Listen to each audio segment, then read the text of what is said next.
নরসিংদীর রায়পুরায় মনিরুজ্জামান মনির নামের এক সাংবাদিককে গুলি করে ও হাতুড়ি দিয়ে পিটিয়ে গুরুতর আহত করেছে দুর্বৃত্তরা। মঙ্গলবার দুপুরে রায়পুরার শ্রীরামপুর বাজারে এই ঘটনা ঘটে। আহত মনিরুজ্জামান মনির রায়পুরা উপজেলা রিপোর্টার্স ক্লাবের সভাপতি ও দেশ রূপান্তর পত্রিকার রায়পুরা প্রতিনিধি। তিনি উপজেলার মেথিকান্দা গ্রামের নূর মোহাম্মদের ছেলে।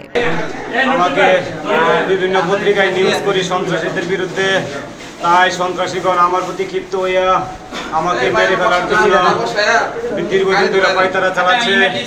আজকে একটি সংবাদ সংগ্রহের কাজে উপজেলার শ্রীরামপুর গরুবাজারে একটি সমিলে দোকানে কার চুরি হয়।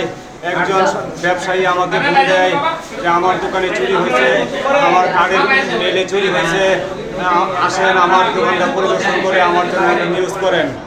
তার দোকানটা পরিদর্শন শেষে আমি উপজেলায় ফেরার পথে শ্রীরামপুর বাজার রুটে শহীদ মিয়ার চাউলের দোকানে আমাকে অ্যাটাক করে বেধড়ক গুলিবিদ্ধ করে এবং হ্যামার দিয়ে হাতুড়ি দিয়ে মারপিট করে। প্রত্যক্ষদর্শীরা জানান, আজ দুপুর 12টার দিকে সাংবাদিক মনিরুজ্জামান রায়পুরা পৌরসভার শ্রীরামপুর বাজারে গেলে দুর্বৃত্তরা তার উপর হামলা করে। তখন তিনি প্রাণ রক্ষার্থে একটি চালের দোকানে প্রবেশ করলে সেখান থেকে হামলাকারীরা তাকে বাইরে বের করে হাতে ও পায়ে গুলি করে এবং হাতুড়ি দিয়ে মাথা ও শরীরের বিভিন্ন স্থানে পিটিয়ে জখম করে। পরে আহত অবস্থায় স্থানীয়রা তাকে উদ্ধার করে রায়পুরা উপজেলা স্বাস্থ্য কমপ্লেক্সে নিয়ে গেলে কর্তব্যরত চিকিৎসক প্রাথমিক চিকিৎসা শেষে উন্নত চিকিৎসার জন্য তাকে ঢাকা প্রেরণ করেন।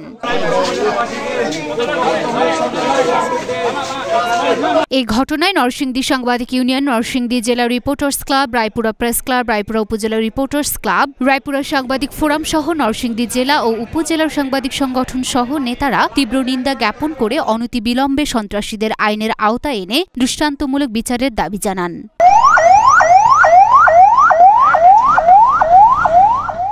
লুনা ফ্রুসনিপা, ঢাকা পোস্ট।